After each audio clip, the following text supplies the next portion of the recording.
Sir ఈ లడ్డు కల్తీ జరిగిన విషయం ఏదైతే ఉందో అది ఇంకా కొనసాగుతూనే ఉంది. సిబిఐ నుంచి వెళ్ళి రిపోర్ట్స్ వచ్చినా కూడా అందులో ఎలాంటి కల్తీ జరగలేదు. అంటే వాళ్ళు ఏదైతే అన్నారో జంతు కొవ్వు లేదు అని స్పష్టం చేస్తున్నా కూడా ఇంకా దాని మీదనే చర్చ కొనసాగుతూనే ఉంది. సార్ దీన్ని ఎలా చూడాలంటారు? అంటే ఇది ఒక రకంగా వైఎస్ఆర్సిపి టైంలో ఆ పరిపాలన జరిగిన కాలంలో తిరుమల తిరుపతి దేవస్థానం పట్ల వాళ్ళు చాలా ఇబ్బందికరంగా ప్రవర్తించారు అనేది ఎస్టాబ్లిష్ చేయాలని తెలుగుదేశం పార్టీ బలంగా అనుకుంది. తెలుగుదేశం పార్టీ మాత్రమే కాదు, కూటమి అనుకుంది. ఎందుకు అనుకుంది? వాళ్ళకు దొరికినటువంటి ఒక అడ్వాంటేజ్ ఏంటంటే ఆ విషయంలో జగన్మోహన్ రెడ్డి ఇప్పుడే కాదు, వైఎస్ రాజశేఖర రెడ్డి సీఎంగా ఉన్నప్పుడు కూడా ఆయన తిరుమల తిరుపతి దేవస్థానము ఆ ప్రాంతంలో అన్యమత ప్రచారం జరుగుతోంది, 7 కొండల్లో ఆయన కొన్ని కొండలు క్రైస్తవ మిషనరీలకు అప్పచెప్పే ప్రయత్నం చేస్తున్నాడు అని వార్తలు సర్క్యులేట్ అయినాయి. ఎందుకు? అడ్వాంటేజ్ ఏమిటి? వీళ్ళకున్న అడ్వాంటేజ్ ఏంటంటే రాజశేఖర రెడ్డి కానీ జగన్మోహన్ రెడ్డి కానీ వాళ్ళు క్రైస్తవ మతానుయాయులు. ఆ అడ్వాంటేజ్ని వాడేసుకోవడం కోసం వాడేసుకుని వాళ్ళు తిరుమల తిరుపతి దేవుడి పట్ల చాలా ఇబ్బందికరంగా ప్రవర్తించారు, మిగిలిన అన్ని అంశాల పట్ల అలాగే ప్రవర్తిస్తారు అని చెప్పి ఇక్కడ ఉన్నటువంటి మెజారిటీ మతం ఓట్లని వాళ్ళకి కాకుండా చేసి తమ వైపు తరలించుకోవటానికి ఈ రకమైనటువంటి ప్రచారం చేయాలనేది వాళ్ళ పొలిటికల్ యాంగిల్. ఎవరిది? కూటమి తెలుగుదేశం, జనసేన, బీజేపీ అనేది నిజానికి ఇదే ఎజెండాతో అంటే 1980లో జనతా పార్టీ నుంచి బయటకు వచ్చిన దగ్గర నుంచి, భారతీయ జనతా పార్టీగా ఏర్పడిన దగ్గర నుంచి పాత జనసంఘ నాయకులు చేస్తున్న పని ఇదే. అంటే హిందూ మతం ప్రమాదంలో ఉంది, హిందూ మతానికి ఈ మైనారిటీ మతాల నుంచి ప్రమాదం ఎదురవుతోంది, హిందూ మతాన్ని నాశనం చేయడానికి వీళ్ళు నిరంతరం అదే పనిలో ఉంటారు అనేది ఎస్టాబ్లిష్ చేయడానికి వాళ్ళు ఎప్పుడూ కొత్త పద్ధతుల్లో పెడతారు.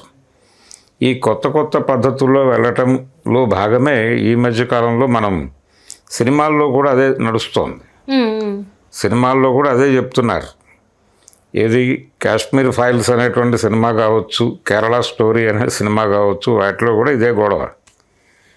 ఈ గొడవలు ప్రచారం చేయటం అనే ప్రోగ్రాంలో భాగంగానే వీళ్ళు తిరుమల తిరుపతి దేవస్థానం అంటే కూటమి ప్రభుత్వం 24లో అధికారంలోకి రాగానే అక్కడ ఒక ల్యాబ్ నివేదిక పట్టుకుని ఇందులో జంతువుల కొవ్వు కలిసింది నెయ్యి రూపంలో, అంటే నెయ్యిలో కల్తీ జరిగింది, అందులో యానిమల్ ఫ్యాట్ కలిసింది అనేది వాళ్ళ ప్రధానమైనటువంటి ఆరోపణ. ఇది వాంటెడ్గానే చేశారు, ప్రసాదాన్ని అపవిత్రం చేయటం కోసం చేశారు అనేది ఎస్టాబ్లిష్ చేసి హిందువుల మనసుల్లో ఆ పార్టీ పట్ల వ్యతిరేక భావాన్ని కలిగించటం అనే లక్ష్యంతో టార్గెట్ చేసి దాడి చేయటం మాత్రమే కాకుండా పవన్ కళ్యాణ్ అనే ఆయన ఈ సనాతన ధర్మం అనే పేరుతో ఆయన అక్కడికి వెళ్ళి ప్రాయశ్చిత్త దీక్షలు అవి చేసి చాలా హడావిడి చేసి చాలా అగ్రెసివ్గా మాట్లాడాడు. ఇది మతాన్ని రాజకీయాలతో రంగరించి నడిపేటువంటి డ్రామా. అయితే ఇప్పుడు సిబిఐ అది ఫైనల్గా సిబిఐకి అప్పచెప్పిన తర్వాత సిబిఐ గుజరాత్కి చెందినటువంటి డైరీ దీని నుంచి ఒక నివేదిక తెప్పించుకుని దాని ఆధారంతో ఈ రకమైనటువంటి కల్తీ జరగలేదు అని చెప్పి ఒక మాట చెప్పింది. చెప్పగానే దాన్ని వీళ్ళు ప్రచారంలో పెట్టారు. వైఎస్ఆర్సిపి నుంచి ప్రచారంలో పెట్టగానే మళ్ళీ వీళ్ళ మీడియా కూడా రంగంలోకి దిగి వాళ్ళు చెప్పిన దానిలో ఒక అంశాన్ని మాత్రమే తీసుకుని వీళ్ళు మాట్లాడేస్తున్నారు, కానీ ఇంకా పూర్తిగా క్లారిటీ లేవు అక్కడ అని చెప్పేసి మళ్ళీ దాన్ని కన్ఫ్యూజన్లో పెట్టేటువంటి పద్ధతిలో వాళ్ళ రాతలు వాళ్ళు రాస్తున్నారు. ఇప్పుడు నెయ్యిలో కల్తీ జరిగి అంటే వాంటెడ్గానే జరిపాడు జగన్మోహన్ రెడ్డి, కుట్రపూరితంగా జరిపాడు అనేది వీళ్ళ గొడవ. ఆయనకేం సంబంధం? ఇప్పుడు అక్కడ ల్యాబ్ ఉంటుంది, టీటీడీ కొనుగోళ్లు చేస్తుంది, టీటీడీ కొనుగోళ్లు చేసినటువంటి దానికి సంబంధించి దాని నాణ్యత సరిచూడడానికి అక్కడే ల్యాబ్ ఉంది. ఆ ల్యాబ్ చెప్పిన ప్రకారం అది నాణ్యమైనదైతే కొనుక్కుంటారు, లేదంటే తిరస్కరిస్తారు. ఇది జరిగేటువంటి వ్యవహారం.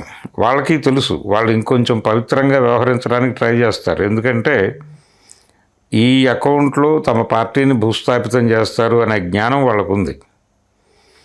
ఎందుకంటే ఆ పార్టీ నాయకుడు ఆయన క్రైస్తవ మతానుయాయి కాబట్టి దీన్ని అడ్వాంటేజ్గా తీసుకుని మన్ని పాతాళానికి తొక్కుతారు అనే జ్ఞానం వాళ్ళకి వైఎస్ రాజశేఖర రెడ్డి రోజుల నుంచి ఉంది. అందుకని వాళ్ళు ఇలాంటి తప్పులు వాంటెడ్గా చేస్తారని అనుకోవడం తప్పు. అది ఏ కారణం చేతైనా ఆ రోజు వెళ్ళినటువంటి అక్కడికి వెళ్ళిన శాంపుల్స్లో అలాంటి పదార్థాలు ఏవైనా కలిసాయనే నివేదిక వస్తే వచ్చి ఉండొచ్చు. కానీ ఆ నివేదిక ఆధారంగా ఆ టైంలో ఏదో చర్యలు తీసుకుని ఉంటారు. కానీ ఈ రిపోర్టు మాత్రమే పట్టుకుని ఇంత రభస చేయటం, పొలిటికల్గా టార్గెట్ చేయటం కోసం జరిపినటువంటి వ్యవహారం తప్ప మరేం కాదు. అది సిబిఐ కొంతమేరకు నిర్ధారించి నివేదికలు ఇచ్చినప్పటికీ ఇప్పటికీ వీళ్ళ గొడవ అదే. వీళ్ళే జగన్మోహన్ రెడ్డి వాంటెడ్గానే ఆయనే దగ్గర కూర్చుని జంతువు కొవ్వు దానిలో కలిపి ప్రసాదాలు దుర్మార్గంగా తయారు చేయండి అని ఆయనే చెప్పాడు అనే నేరేటివ్. అంటే బూచిగా చూపెట్టే ప్రయత్నం చేశారంటారా? అంతే. ఎందుకు సార్ ఇప్పుడు జగన్మోహన్ రెడ్డి గారికి ఒకవేళ తను అనుకున్నా కూడా లడ్డూని కల్తీ చేస్తే తనకు వచ్చే లాభం ఏంటి? ఏమీ లేదు, ఏమీ ఉండదు, నష్టం. పైగా ఆయన ఏదో లాభం పొందటం కోసం చేశాడు. ఆయన తద్వారా బోల్డు డబ్బులు, అంటే ఆయనకు ఎలాగూ వెంకటేశ్వర స్వామి మీద నమ్మకం లేదు. ఆయన నమ్మకం లేకపోతే వచ్చినప్పుడల్లా డిక్లరేషన్ చేసి రావాల్సిన అవసరం లేదు కదా సార్ తనకి. అదే వీళ్ళు ఎస్టాబ్లిష్ చేసేది ఆయనకు నమ్మకం లేదు కాబట్టి, ఆయన దేవుడు ఈయన కాదు కాబట్టి ఇక్కడ ఏదైనా చేసి ఇక్కడ నుంచి డబ్బులు లాక్కెళ్ళిపోతాడు. అందుకోసం ఇదంతా చేశాడు అని చెప్పడానికి ఒక అడ్వాంటేజ్ ఉంది వాళ్ళకి. అందుకని మీరు హిందూవేతరులని ఎంకరేజ్ చేయకండి అని ఓటర్లకు చెప్పడం. ఇది హిందూ ఓటర్లకి మీరు హిందూయేతరులని రాజకీయ పార్టీలని ఎంకరేజ్ చేయకండి.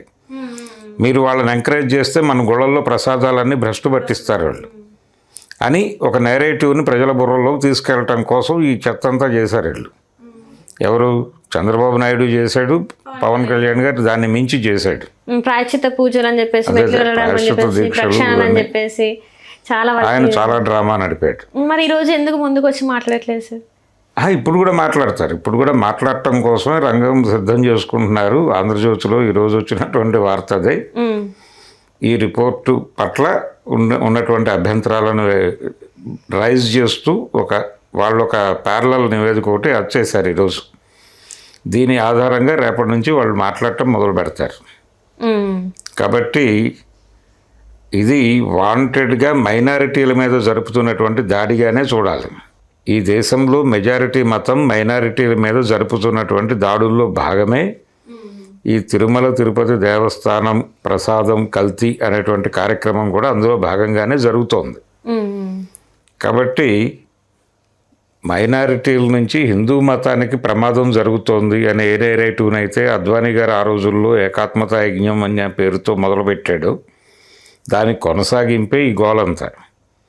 అందుకని ఈ దేశంలో సెక్యులరిజాన్ని కాపాడాలి అనుకుంటున్న శక్తులన్నీ కూడా ఈ జరుగుతున్న డ్రామా పట్ల అప్రమత్తంగా ఉండటం మాత్రమే కాదు, ప్రజల్లోకి వచ్చి ప్రజలకి వాస్తవాలు వివరించవలసినటువంటి అవసరం కూడా ఉంది. అది జరిగే వరకు వీళ్ళు గొడవ చేస్తూనే ఉంటారు. రెండోది, వీళ్ళు టార్గెట్ మైనారిటీలను బెదిరించటము మరొకటో కాదు. అంటే వీళ్ళు వాళ్ళని లొంగ తీసుకోవటం అనేది కార్యక్రమం. కార్నర్ చేసి సరెండర్ చేసుకోవాలి. ఆ సరెండర్ చేసుకోవడం కోసం మైనారిటీ మతాల మీద దాడులు చేస్తారు వీళ్ళు. అందులో భాగమే ఇప్పుడు జగన్మోహన్ రెడ్డి లాంటి వాడిని కూడా మేము కొమ్ములు వంచేసాం అని వీళ్ళు చెప్పుకోవడం ద్వారా ఆ ఏరియాలో జెండా పాతేటువంటి కార్యక్రమం. అందులో భాగమే ఈ సిబిఐ నివేదిక. ఇది ఇలా వస్తుందనే విషయం ఆ రోజునే అందరికీ తెలుసు. ఎప్పుడైతే వీళ్ళు ప్రాయశ్చిత్త దీక్ష అక్కడ తిరుమలలో ఏదో జరిగిపోతుంది, హిందూ మతం సర్వనాశనం అయిపోయింది, తిరుమల తిరుపతి మొత్తం కూడా ఇప్పుడు ప్రక్షాళన చేయాల్సినటువంటి అవసరం ఉంది, ఈ లెవెల్లో ఎవరికి వాళ్ళు చెలరేగిపోయి తమని తాము మోరు హిందూగా ప్రకటించుకోవడానికి విపరీతంగా ఉత్సాహపడ్డారు. ఇప్పుడు లడ్డూ కల్తీ అయిందని చెప్పేసి ఇంత గగ్గోలు పెడుతున్న ప్రభుత్వం ఏకాదశి రోజు అంతమంది చనిపోయారు, కాశీబుగ్గలో చనిపోయారు, సింహాద్రి అప్పన్న టెంపుల్ అక్కడ చనిపోయారు. మరి ఇది అంతకన్నా పెద్ద పాపం కదా, మరి దాని గురించి ఎవరు మాట్లాడారు?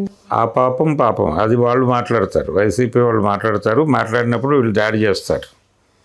మీరు చేసింది ఏమిటంటే, ఇప్పుడు ఒక ఇష్యూ గురించి ఎవరైనా మాట్లాడితే మీ పరిపాలనలో ఈ తప్పు జరిగింది అంటే ఆ తప్పు ఎందుకు జరిగింది అనే చర్చలోకి వెళ్లకుండా మీరు అధికారంలో ఉండగా జరిగింది ఏంటో చెప్పండి అంటే ప్రశ్నకి ప్రశ్నే సమాధానం. అంతేగాని దానికి ఒక ఆన్సర్ ఉండదు. ఆన్సర్ ఇవ్వరు వాళ్ళు. ఎంత గొడవ చేసినా, అసెంబ్లీకి వెళ్ళి జగన్మోహన్ రెడ్డి అరిచినా వాళ్ళు సమాధానం చెప్పరు. కాబట్టి అదొక ధోరణిగా అడాప్ట్ అయిపోయింది. దాని గురించి జనం కూడా వాళ్ళు ఏదో చెప్తారని ఆశించడం లేదు. Right sir, right. Thank you so much sir. Thank you.